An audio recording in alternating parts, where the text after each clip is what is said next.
Welcome to episode 8 of This Is What the Gospel Sounds Like. We're a K-pop Demon Hunter podcast where we are exploring some of the lyrics and songs and themes in K-pop Demon Hunters to listen to for gospel handles.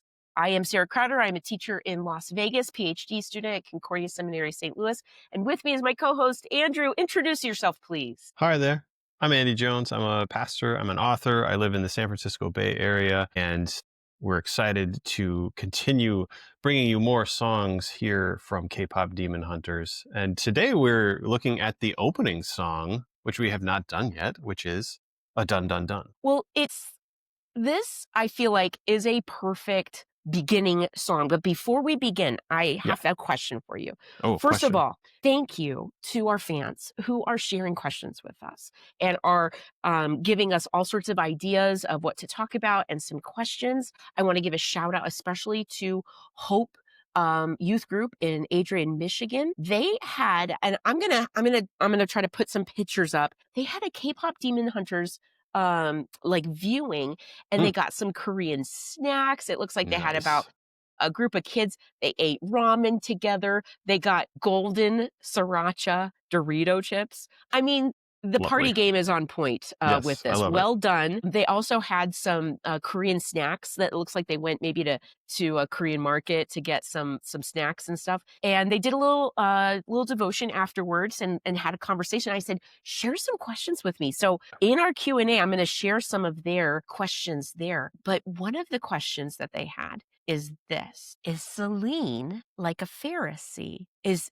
she like a premise of a Pharisee? Now, Pastor Andy Jones, we had a dinner conversation about this because I have a sophomore in my home who's taking Faith too, which is all New Testament. We have all these sects of Judaism in the New Testament. When I say the word Pharisee, what are some of the things that pop in your mind as a Pharisee? Sure. So the Pharisees in Jesus' day were a particular group of people that were very committed to following the Jewish law, following the teachings of the scribes. And so they would be viewed as very strict, very, very legalistic, you have to follow the rules or we're going to get you in trouble. So for any of your students, you probably already know someone in your class who's like this, who's always following the rules. And maybe you like them, but maybe they're kind of a pain in your butt. I'm not sure. Is Celine like a Pharisee? In some ways, sure, absolutely. In the sense of like, we have to do it this way. Like there's no flexibility to a Pharisee. Rumi cannot tell Mira and Zoe about her patterns. Like we just don't do that. That is against the rules.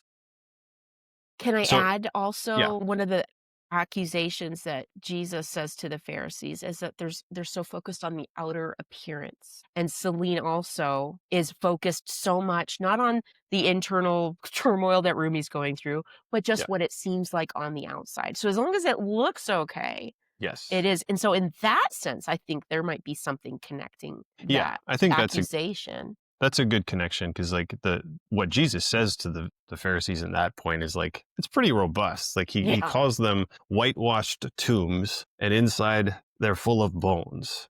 Like, and this is like, just for a little like history lesson, in Jesus' day, the way that burial customs worked were, we see Jesus buried in this tomb. Most of the time people would have been buried in like family tombs. So there would have been several people in there.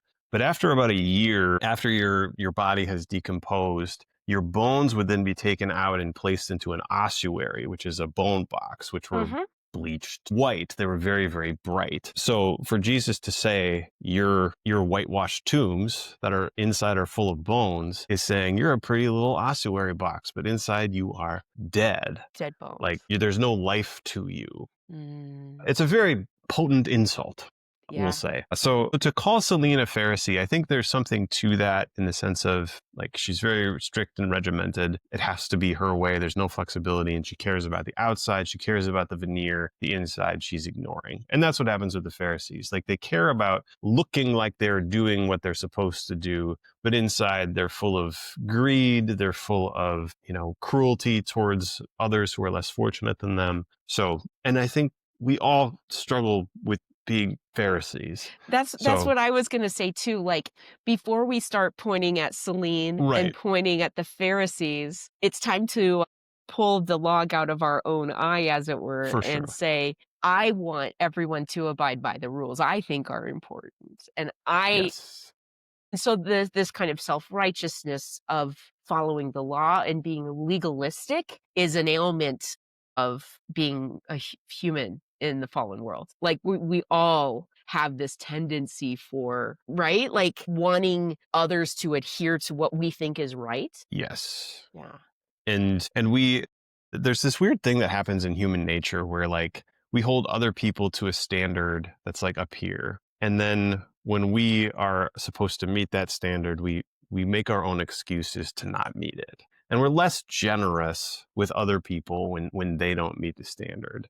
Just think about driving in traffic, right? If I'm driving in traffic and I, cut somebody off or I make a mistake or something like that, I have my own excuse. Oh, I didn't see you. Oh, I'm having a bad Right. day. Right, right, But when right. someone does that to me, I'm just like, you idiot. Like, how could you get a license? You're a moron. Don't be on the road.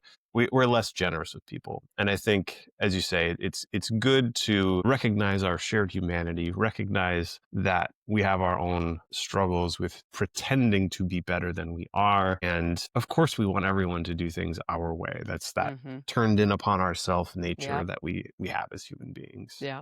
Wasn't that a fun question, though? That was a great question. We have a Yes. bunch more. I would love if you, our listener, would share any questions or theories with us, or connections, or maybe a gospel handle that you've noticed in K-pop Demon Hunters. Yeah. So when I feel like they put so much energy into how it's done, this Yeah. song and this moment, because really they have to introduce you to the world of K-pop Demon Hunters in this one song. And Yeah. the way that the music hits and the fighting hits and the Hanmoon, even though you don't even, well, no, you do hear, because I mean, it's the first song, but is it? The first song is actually the Hunter's theme, as Sure. they Sure. start the, how many episodes? No, okay, we're focusing just on this No, episode. stay here. Yeah. Yeah. So they establish in the first, like, I don't even know if it's 60 seconds of the story of the hunters. Mm-hmm. And then we meet our trio in the plane, and they're eating the delicious Korean food and the gimbap that Rumi's eating. I destroyed a tray of gimbap at a Korean baseball game. I Oh, am, fun. have we talked about the Korean baseball, Andrew? No.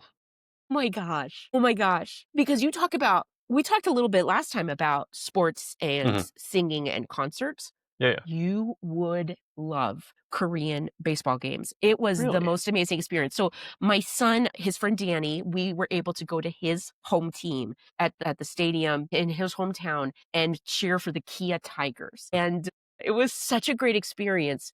My husband's a huge baseball fan, Cardinals fan, and I am a baseball, I know about baseball things.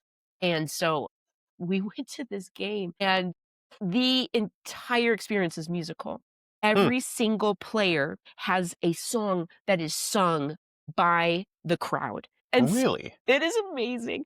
So you have sticks, you have fans, you have actions, and the opposing team, crud, what was their name? They were another oh, they were from Busan, the Busan somethings. Okay. They had their own crowd section, and they didn't have any mics or any, like, of the screen time, but they were singing the whole time that their team was up at bat. There was Huh. never a quiet moment the entire game. There was cheerleaders and dancers. There was 3 different mascots, and we got to sit at picnic tables, and our hosts, Danny's family, brought us the most amazing food and the gimbap. It's so delicious. When I saw the movie, I was like, because I was literally, wait, no. I was eating it after I had seen the movie, and I'm like, "Oh my gosh," it was like this really joyful, the most Nice. joyful experience. And I remember looking over, it was the ninth inning, and looking over, not a single person seated. Mm. No one is doing other things or on their phones, like playing Pokemon Go. That's not a thing you would do, because everyone's into the game, and it was just a blast. So why are we talking about this? Because of the gimbap and all of the Korean food that the girls are Yeah. eating, and then we are introduced to the demons, which are, they show the patterns, Mm-hmm. but it's an interesting thing, because this is the first time we're meeting them in this kind of, I wanna say, playful. Like, Yeah. they're scary, but they're not actually scary to the Huntrix, and Right. they appear as humans. So this is Right. something that I don't quite, the lore needs a little bit further explanation, right? Because it Yeah. appears like we have two levels of demons in this world. Do you know what I mean? How would you describe it? Yeah. It seems like there are some demons who are able to go to Earth and take on human form, and their human form can be removed from them somehow through, like, the hunters are able to do that, or Right. see through their human form into their demon form. And I'm trying to think when the people, when the fans see them, they do see them as they think it's Yeah. costumed and they think Yes. it's glitter or they explode, but they're not really aware of the reality, It right? doesn't seem that way. Yes. So, like, even though they're kind of disguised to the hunters, it seems like they're not fully exposed to the fans in a way that they are comprehending what they're actually seeing, which I think is Yes. very interesting from a separate worldview when we're talking about a biblical worldview in our earth, when we're talking about spiritual warfare type things. Sure. This Sure. is not a direct one-to-one thing that we're dealing with. No, no, not at all. It's a different world, and that's important to remember, because I think for a lot of people, when they hear the title of this film, K-pop Demon Hunters, they're immediately pushing it away because they think it's going to be some sort of glorification of the demonic. And, we've talked about this a little bit already, but I don't think that this does that. I think it kind of makes the demons in this particular show are kind of silly. They're almost mocked by their silliness in a way. And to I'm me, Oh, go keep ahead. going, but that just reminded me of something. This opening song, Dun Dun Dun, like, it does a great job, I think, of telling you the tone of the film. Yeah. This is going to be fun. Yeah. This is going to be funny. Yes. We are going to be silly about this, and yes, there's going to be some seriousness to it that we'll get to. But, like, you should expect this to be a good time. And, like the opening thing with the one demon is like watering a plant with coffee. Like, it's just so random. Like, that's the sort of stuff that just makes me laugh as a viewer. So that sort of, I think, puts, like, that along with our trio eating all of this food in this, very quick fashion. Well, It's and then just a beautiful opening. immediately going to potty humor, which Yeah. I have to confess, I am, when it comes to being, a Pharisee or like legalistic, I am Hmm. not a fan of potty jokes or burping jokes or fart noises. And Sure. boom, right away, it's Yeah. just like, are you ready? There is nothing more Martin Luther Hmm. than farting at demons or burping at demons. If you know what There I'm you talking go. about, you know exactly what I'm talking about. Yeah. Or shall we say defecating on Satan or on other things. So as far as coming from Lutherans talking on a podcast about theology and K-pop demon hunters, Luther never shied away from dealing with the devil in humorous ways and laughing at the devil and kind of, being very earthy.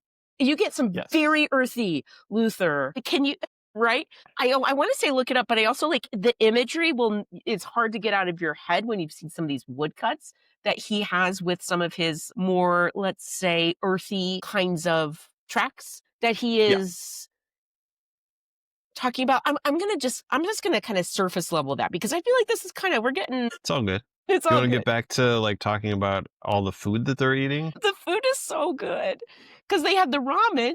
Do you know that they like timed it perfectly for the 3 minutes? Oh, it's so smart. It's Like, yeah. so tight. This song is such a good getting ready song. It's such a good action song. It's such good fighting. And did you ever notice the animation that the music kind of brings out the Hanmoon in the jet? Like you can kind of see the Yeah. waves. It's like audio waves. And they kind of touch it and grab it and forms their weapons out of Yep. it's Yep. so good. And then they're fighting and then they're done and they're unfazed and they're so powerful and you're just like, the jet's destroyed, they're nonplussed, they jump out, blow drying you're just like, okay, this is just wild and I am here Yeah. for it. And then when they show up at the concert and it's just a banger song. Like it's such a Yeah. such a great song.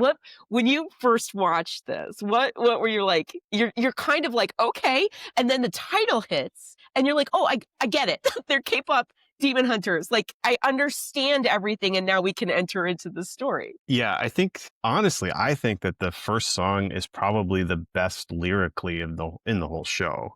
Like there are Tell me tight how. rhymes, there's a lot of wordplay, like, and I didn't catch, half of it or a quarter of it the first time I watched it. And I think the other thing that this whole film does so seamlessly is like it will switch between English and Korean so well that Yes. you're like not even sure that it has happened. They just do such a great job with that. I think the other thing though that I loved about this song is that even though it's this like chaos moment and there's these hilarious things happening the whole time, when they get to the stage, they have this bridge that's Mm. like the one piece of gospel like in the song where everything is like slowed down.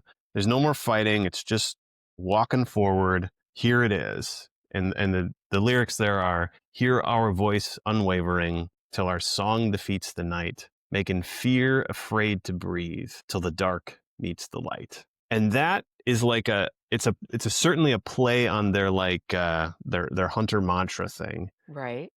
And it just tells you something else about this that wasn't a part of the rest of the song, but it like moves you forward into this is what it's really about. All the other stuff is fun, but this is what it's really about in this quiet moment. Quiet moment, but like vocally the highest note, Huge. Yeah. the biggest Powerful. moment, and a little behind the scenes. I don't know if you've watched every single one of the behind the scene reels that I have watched on my Probably Instagram not. account, but EJ actually got this note to add this, like that they wanted this like last piece. She recorded this at an Airbnb in Japan. Really? Like and like she had to do it over and over. She's like blasting at a home, like recording and like Yeah. blasting this note. And someone from the outside like responded to her and was like cheering her on for this moment. But like it is the theme of the movie. And I like how it's, our voice unwavering and it is again aspirational because they're doing it in this moment of defeating those enemies that they're facing, and they are together and they're using their voices. And it's really powerful, and that is the gospel hook there. Mm-hmm. Yeah. Is that it is making fear afraid to breathe. I mean, it's killing fear. It's killing fear. In this K-pop demon world, hunter world, the fear is the demons kind of stealing the fans or separating the evil from the good. Like there's the desire to put this shield in place between it. And so they're doing this with their song. And one of the reasons I really wanted to make time for this episode is something that I'm going to be teaching my students. I think I've already taught them a little bit, but it's kind of, for me, a way of thinking about the law and gospel distinction in a simple way. There's so many different ways of teaching law and gospel distinction, but one of the ways that I like to focus on is describing that the law is what we do, is the expectation of what we must do. And that we cannot do, and that Mm. what the law will do is kind of destroy us. And so I always tell the students, to write in their margin of their study Bible that the law is do, meaning talking about what we must do and cannot do, Mm-hmm. and that the gospel is what is done, and that Yeah. that the gospel word is not, it's not what I've done, but what Jesus has done Yeah. for us. And so that do done language in me is always trying to focus on who's doing the work of the law. I don't do the work of the law, but Jesus has fulfilled for me, and it is done in Christ. And so when I hear a song done, done, done, it's not a perfect fit because it's talking about Huntrix fighting evil. But if I Right. can remember that evil is defeated in Christ and that it is done, done, done, that is a gospel handle. Do you know what I mean? Like, Yeah, I don't I'm know with if it you. works Yeah. perfectly, but it is a good reminder to talk about my salvation, my security. When I'm facing evil, that battle is done, done. Yeah. And I think the other thing that brings to my mind is earlier on in our conversations, you had mentioned that you believe, or you think maybe, that the fans are Mm. kind of the main character of this movie, Yes. possibly. Well, yes. So if we think about the fans as a character, Mm. and as we've talked about in this episode and in the previous one, like there's a sense in which the fans are relatable to like a congregation worshiping in a way. And if we think about it that way, we put ourselves in the fans' place more than Right. anyone else in this show.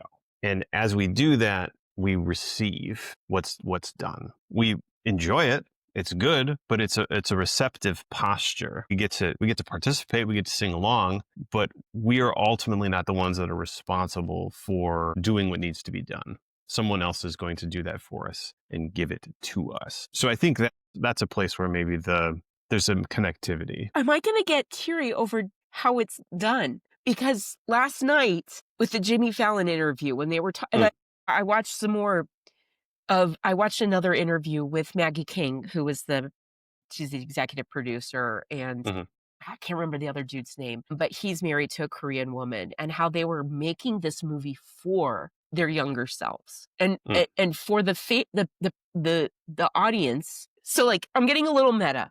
The people who made the movie were thinking about 12-year-olds right. watching this Yeah. and making it for themselves so that it could connect. Now, this is when we get really nerdy. This is where rhetoric is important in a Reformation humanistic kind of way of talking about rhetoric. I'm not talking about like political rhetoric that we use today, but the idea that you are so in tuned with the needs of your audience that you can communicate to them specifically what they need in a way that they can receive it. And so the creators of this movie have done something to connect with a 12-year-old girl in a beautiful, powerful way. So then, so silly. Last night in bed, I don't understand how TV works. You know, I never have, but like I never know when shows are on. And I was asking my husband, like, when can I watch Jimmy Fallon? He's like, it's on at 11:30. And I'm like, but we're in the Pacific time. I should be able to watch it. He's like, "No, it's 11:30."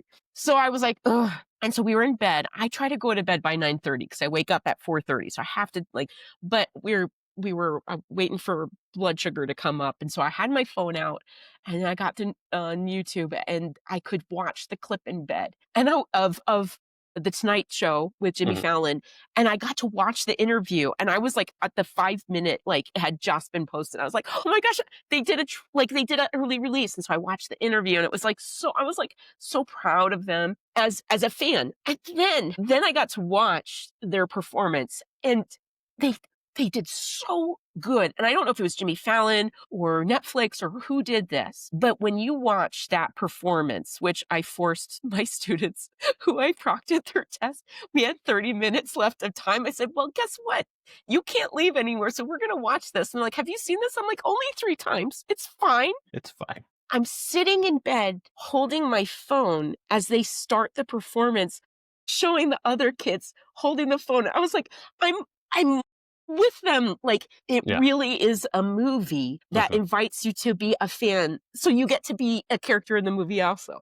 You know what I mean? Yeah, and I think that representation has been something that so many creatives have been working on for a long time, and it's become much more important in this season of life, and that's great to see. Like as a white man, I didn't struggle with that growing up, right? But What? it's important for other people to have that representation, to see themselves in places where maybe they hadn't before, to see themselves as, I can be this. I can eat this food and people will think it is okay.